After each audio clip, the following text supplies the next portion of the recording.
Now we can get real quick. This is going to be a quick review, and maybe I'll do a more in-depth one later. But honestly, I haven't had much time to put together a review. Or maybe I'm just lazy. I don't know. Kyuss. Okay, so a few little tidbits about them. They're a band from Paul Desert. Their guitarist and bassist, Josh Homme and Nick Oliveri, they went on to form Queens of the Stone Age, which you know. If you don't know Kyuss, you will know Queens of the Stone Age. They're good. And so is this band. They're classified as like a stoner rock. Very dark, sludgy, groovy, hard rock. Their first album was in 1991 called Wretch. And they didn't like that record.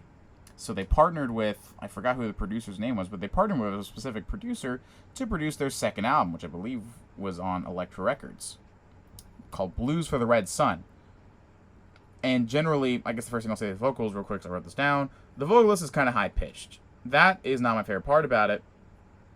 He kind of compared to James Hetfield with some of the vocal inflections. I can see that. But Blues for the Red Sun, it wasn't the first record I heard for them, is their most acclaimed. It sounds loud, super duper distorted and bassy, because apparently they played all of their stuff, or at least the guitars, through bass amplifiers. So it's got this huge rumble to it, and I love that.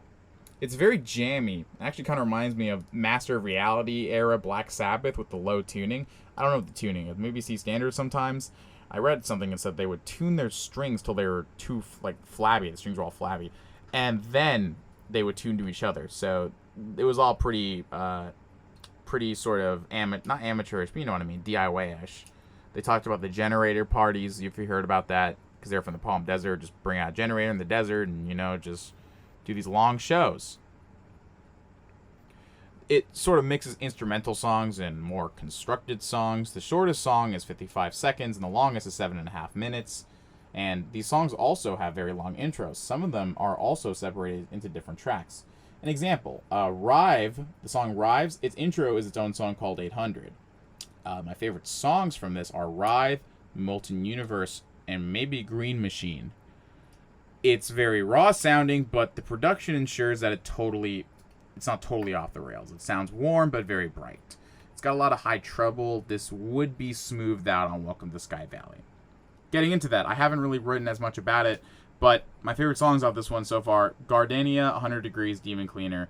It's a lot more cohesive as a record. It's separated into 4 sequences and intended to be listened to all the way through. And Demon Cleaner's chord progressions reminds me of Songs for the Deaf, the album by Queens of the Stone Age. I like them. I'm going to get more into them probably, listen to it more in depth, and maybe get into a more in-depth review, but I've kind of said a lot I've wanted to say already.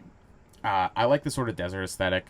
I was going to do a whole review on this, and I was like, wait, this isn't very holiday-y, so I'm like, let's just toss everything together into a little based Christmas special, or holiday special, whatever you want to call it, right? Shout out to their whatever holiday you celebrate. Like a little tongue twister there.